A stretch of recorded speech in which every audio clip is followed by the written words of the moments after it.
Fans, welcome back. In der nächsten Zeit mehr von meiner eigenen Musik, aber für heute seltsame Geräusche in ein paar berühmten Songs. Bestimmt kennt jeder Gitarrist schon diese Tricks, aber dieses Video ist für das Nicht-Musiker, das sagt, how the hell is he doing that?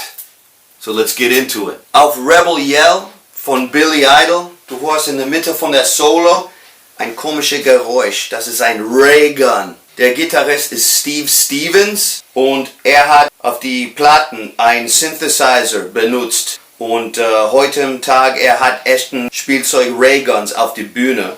Und er bringt das in der Nähe von den Tonabnehmer und dann hörst du das durch die Anlage. Ich habe das programmiert auf einen Knopf.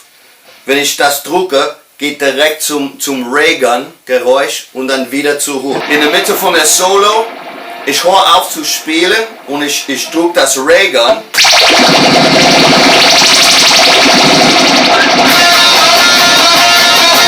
Und dann zurück zum Solo. Ja? So, Mitte von der Solo.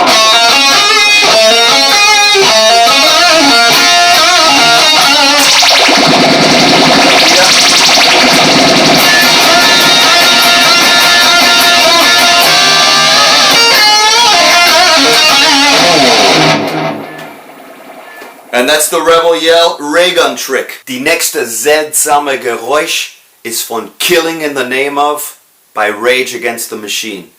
Der Gitarrist ist Tom Morello. Sehr innovativ. Okay, für dieses Trick, man braucht ein Octave Pedal. Octave Pedal macht die Note ein Oktave höher, manchmal 2 Oktaven oder tiefer. In diesem Fall 2 Oktaven höher. So, diese Note zum Beispiel wird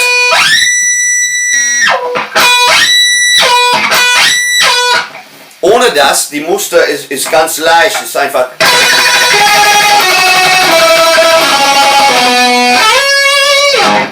Aber mit diesem Effekt ist so.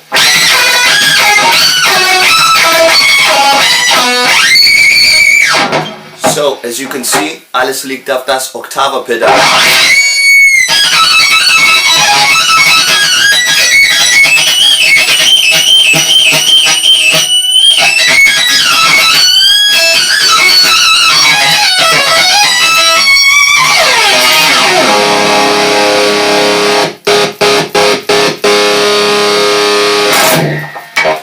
So that's the trick on Rebel Yell and that's the trick on Killing in the Name of. Bis nächstes Mal.